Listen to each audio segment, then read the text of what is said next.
jirti arafa na bira dhufte gaa kunoo ti arafa inni na bira dhufte ti arafa da baati lamaan nu hafe rabbeechi nu hangahu warra amanenya nu warra alaykum warahmatullahi wabarakatuh daawwattootaa fi hordoftoota keenya gaggaarii akkam jirtan nagaa fayyaadhaan isin jaa channel hayaatirratti wanni isin gallakkisu jirru kunoo rakkoo yeman keessaa akkuma isin jetti itti fufaa akkan isin jeessanitti itti fufee jira dandaabanne kono gaaraan tanas ilmoota kan qabade isin deedde ilmoota no kono fuudhee isin agarsiisa akka isinitti mul'attu ilmoota na haadhaa fi abbaan isaanii ni jiran haadhaa fi abbaan isaanii ni jirani abbaan suudiitu jira haati yeman keessatti na jala baafatte gaafa fiddu imimaan akka dhamala buusteetti fiddee ilmoota na akkasitti ilmoota na irraa fuudhee ilmoota irraa fuunaan haati ni baafatte hanga dhufte immoo baafatte gaafa sarrakoo guddootti hin jiru jettee boochee akkasii baafatte ilmoon tokko akka isin agartan ilmoo Oromooti intala sana haati iftuu jedhanii maqaa isiidhaa footoo isiidhaan qabu sidaa isiniif hin gallakkisaa footoo isiidhaan qabu sidaa isiniif hin gallakkisaa as keessatti baafatte tadha lammaali itti darbanoo maali gaafuma keessa sanuu gisee dhuftu dhiiraa wajjin dhufti hoggaa dhuftu dhiiraa wajjin dhufti intee isu bira daftee biraatii inti immoo wajjin itti manna keenya deemtee jirtu taa'ee inni bullaa yoonii ijoollee intee isu akkasitti baatee irraa guyyaa takka dhuftee ilaaluu turtu oguu dhuftu dhiiraa wajjin dhufti wallee kaasanuma wajjin kottee akkasittiin daawwattoota keenya egaa ilmoo tana isin barsiisuudhaaf as baase haati ni jirti abbaan ni jira guyyaa akira dhuftee na biraa deemtu bilbila abbaadhaan akannitee na biraa deemte abbaa imoodhaan dubbisnaan Titi sagaleen dia sibira geesse moo sibiran geenya kan siinjee akka irraa fuutetti itti deebisa akka irraa fuutetti itti ani immoo isii feetu namaa hannitu feetu namaa hannuu dhabdu agarte ani isii lubbuun irraa baasuuta lubbuu si agarte lubbuu si yoo yeman keessatti hafte moo yoo Itoophiyaan naa galte ani immoo ilmoo amma duraa ilmoo daa'ima xiqqishoo Jibuutiin irra darbiteen hoo qaadde biyya galfadhayye akkasitti agalchitu galchu baannaan feetu namaa kannatu feetu basoonaa nyaattu feetu sareenaa nyaattu isii immoo gaafa galte yoo biyya sanitti duute yoo nasitti du'e malee cumaaseetiin isii diiga cumaasii agarte akkas lubbuun irraa isii. Wakkiilummaadha dhaabaaf yoo ati wakkiila ilmoo namaatiif taate addunyaa irratti miskiina isaa maxxanfatee namni miskiina faaliqaa maxxanfatee ni maxxanfadha jee rabbiin biyya akkasitti ilmoo tana haadhaa fi abbaan jiranii biti biyya lolaati ilmoo hedduun na bira jiraanii guddisuu hin danda'u haati amma akka lakkoofsa faranjiitti baatii hornaffaati kan dhaabbattee itti dhufuu dhabu baatii shammojaa jirra baatii hornaffaa booda akka lakkoofsa faranjiitti eega baatii jaamuu akkanan agarre haadha bilbila fayyadiseen bilbileef dhaggeeffattee xiccaa hojjetti nama biraallee seenaadhaaf jeetii nama biraatti ergee muciyyuma sanatti maqaan kaasina itti hoguu kasitu ga ilmoon tun gudee deesirraa dhufte moo maal fakkaatti gudee deesirraa dhufte abbaallee bisee ilmoo tana namaaf kanneen jechuu ilmoon tun gudee deesarraa dhufte rabbiin isaanii ni gaafata saniifuu gaadhi nama darbuu naaf hin taatu gurgurachuu naaf hin taatu qaluudhee nyaachuu naaf hin taatu nama rabbiin naman dhiisu ilmoo tana haadhaa fi abbaan jiranii rabbii fi rasuul yoo sodaatan ilmoo isaanii akkana irraatti dhufan rabbii fi rasuul yoo sodaatan nama meeqallee itti ergeetiin telefoonaan nama meeqaan ta'u ilmoo sana maqaan kaasana jettee baafattee jechuudha haati ilmoo tana ni argiti rabbii fi rasuul yoo sodaatte haati ilmoo tana rabbii guyyaa baruu nama fudhatu san fayyaa ta'etan si goggoisu akka kanniisa gaagurtee kan isaa deemtetti gaagura kanniisni kan isaa deemetti rabbiin corsi godha gaagurri gisee deema qabu hangam takka mi'aawu gisee deema kan isaa kutuu hangam takka fokkata dikee ajaa'aa jechuudha guyyaa boruu akkas ta'a ilmi namaa saniifuu araanna irra jiidhu boruu goggoga fayyaa rabbi seekanne fayyaa teessaniin utaalte niin tujjaara jettee niin dalagadda jettee deemtee fayyaa isa rabbi sirraa fuudhee si agarsiisa saniifuu ilmoo teessaniif irraan darbidhaan isiniin jaa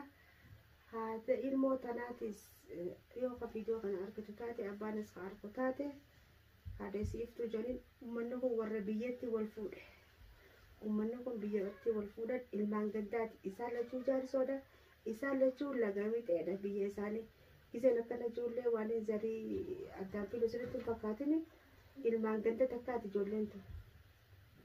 Biyya jaarsoo lagamitti dhalatan isaan lachuutis jaarsoodha. Saniifuu kan inni nama adda fuudhu sirriitti fakkaatin isin jedhaa daawwattoota kiyya na qolchaadha. Ilmoo tana akkasitti ilmaan gandaati warra karaa irratti oduu dhufillee hin taane akkasitti gaadhalaan teenya kun ilmoo darbitee deemti. Isin gabaadha kun arabni adiin isin jira arabaas kun guddisee adiin jira. Kunis araba kana faa dhiiga naatu irraa dhiqee qaama isaa irraa dhiiga naatu dhiqee warri sanaa guutuun nu beekanii gara haadha keessaa qabee dhiiga naatu dhiqe. Arabaa kana kun amma amata 5 deema. Akkasiin isin jagaa daawwattoota fi dhaggeeffattoota keenya. Chaayinaa hayaatti irratti warri nu hordoftan hundinuu rabbi umurii keessan isin adeeraisu ilmaan Oromoodha warri shamarree ta'e guutuun hormaata irraayis hormaata kanas qusaddaa rabbiin isin hin dhiisu ilmoo darbitan tana irraa qusaddaa fayyaa arraantan isinii kan inni ijaarratanii ilmoo darbitan tanaas warri ilmoo hammaamatti guuruus sagarratti guuruus warri ilmoo qumaamaa keessa kaayus rabbi sodaadhaan isin hin jaar rabbii keessan sodaadhaan isin hin jaar rabbiin isin hin dhiisu rabbi guyyaa boru sodaadhaan isin hin jaar. Akkasumatti gaabbalayyaa fayyaa Meeriyaana maal jettaan ati shamarree teenyota Oromoodha. Ilmaan akkana fakkaatu kana ilmoon tun hanqamta akka bareetti ilaalame. Adas nama jettii diinii seelaan deegaa kafiifa ilmoo tana dandeessuu ni guddisaa ni dandeessaa itti osoo nan gaafatin illee ani danda'u maatii namaa kan illee onaa jette ani nama ilmoo hin qabne illee kana ammoo namaaf illee kan hin danda'u darbullee hin danda'u yoo namaa kan illee ni gurguratte naan ja'ani. Maqaan namaa buusan jechuudha. Saniifus ani nama gurree fi xureessuuf aduu miti nama gurree fi bitu malee nama gurree fi gurguruuf aduu miti. Meeriyaa maal jettaan ati nama ilmoo akka nama bareedu tole darbu maal jettaan? Ani waan ajaa'ibsiimu kan hin qabne kan ilmoo hin qabne ni booya. Yaa Rabbi na kan jeebu. Akkuma meeqa dhaqee biyya meeqa dhaqa maallaqa baase. Ka'ee sagadii maallaqa guddaa meeqa fide. Akkasitti Rabbiin ittiin kanna jechuudha. Warra darbutti kan? Subhaanallah. Ammoo isin mucaa bareedduu sirra darbee kabiraa wajjin. Gisee kuttu. Gaafuma shanama jirti amma isin. Gaafuma dhuftu sanuu Muhammadoodhaa wajjin dhufti. Muhammadoodhaatu fidaa Muhammadootu fuudhaa jechuudha. Gisee dhuftu dhiiraa wajjin dhufti isin. Gaafuma sanuu amma baatee jahan agara. Egaa kabiraa wajjin bashannana jirti. Ammas ni abdi akkana darbitee ammas. Akkanuma kakaraan isidha kanuma jaama jechuudha. Ilmoo jechuudha. Meeriyaanaati yoo dhalte ilmoo ni Ayyooleen akkam dhalate. goote mee na Ayyooleen dhalate ilmoo diti. Aagaan darbii wayii. Yoonii waa dhabiyo gabbiitiin sadaqaatti qaradha.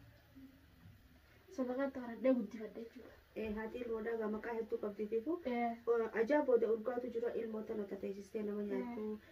Yoo ilmoo ta'e qoraasifatti haadha doktora haadha profeesaraa taata haadha mohantisaa taata haadha sheekaa taata haadha ulamaadhaa taata ilmoo yoo guddifatanii qaraasifatanii ilmoo rabbi siin gahe hedduu miidhasa cabsitee teessistee jechuudha ilmoo akkanatti darbuun kun hedduu waan nama rifachiisaati.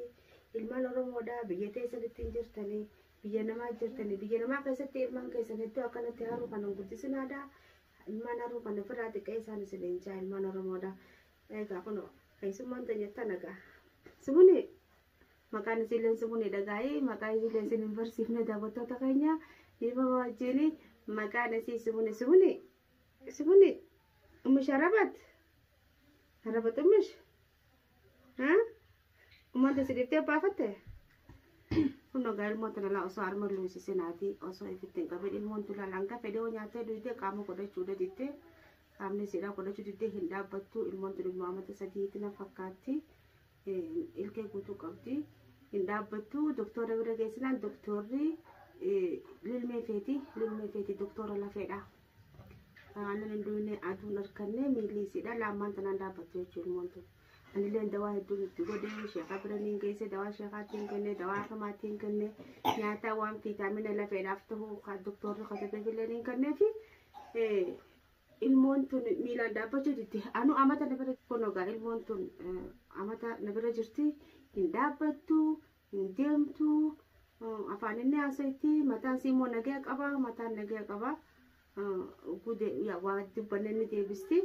Ijoollee hojii taphatti fayyaa akka ta'e qabdi laakiin hirrina lafeedhaa qabdi jee doktorri ilmoo tana gaa ilmoo haati jirtu haati siiti qushoodha abbaan su'uudii keessa jiru yoo yoomiyaa dalagatee wanni guddifata ani sirraa hin galchaan jeen ilmoo tana sirraa hin galchaa biyyattiin sirraa galchaa warra keessan bilbila isaanii fidii jeetiin kadhadhee dadhabe jechuun ilmoo tana anaatu alaa isaa bakka irratti sirraa galchaa abdaan fadhiidhaan sirraa galchaa ilmoo tana fidi warra keessan bilbila jeetiin haadhallee gaafadhee jira abbaadhaati akkasitti iimoorraa fi feesbuukarraa hudhabamtee jechuudha duraan feesbuukarraa shubbistu ammaan tana sodaa kiyyaafuu bilbila irratti hin baatu jechuudha feesbuukaa fi kanatti hin dhiyaattu abbaalleen akkasuma meegaa ilmaan oromoodhaa maal jettaniin isin ijaa akkasittiin isin biraan gahee mee ilmoo tanaaf du'aa godha ilmoo tanaaf du'aa godha ilmoon tun ilmoo haadha feetu hanaana haadhaa tafeetu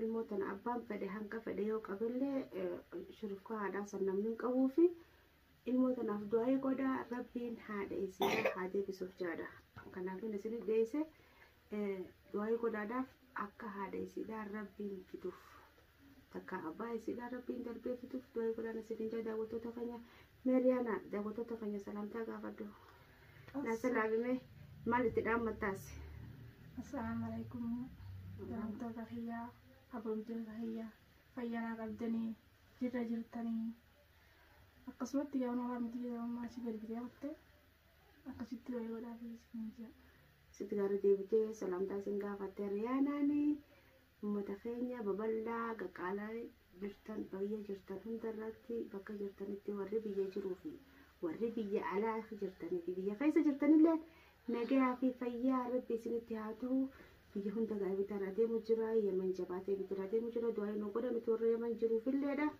nuufi warra biyyaatillee warra yeman jiru warra biyya yeman keessa jiruu fi warra araboota biyyaatiifilleedha mee du'aa nu godhaan isiniin jaa isinis bakka jirtanitti nagaa fi fayyaa rabbi isinitti haa ta'u warri biyya keessa jirtan oromiyaa keessa jirtanii fi warri biyya alaa jirtanis nagaa fi fayyaadhaan rabbiin oromiyaa keessa waliin nu haa fiduun isiniin jaa ani hedduun isin yaadee jira biyya tiyyallee hedduudhaan yaadee jira ummata hundaa'u warra walii dheebonne hundaa'u rabbiin biyya keessatti rabbi waliin nu haa fidu biyya tiyyatti isiniin jaa duuduun nu saamini rabbiin oromiyaatti nu haa deebisu biyyatti wal nu agarsiisu isiniin jaa isini darasa sedikit boleh ya. Assalamualaikum warahmatullahi wabarakatuh. Isini ja.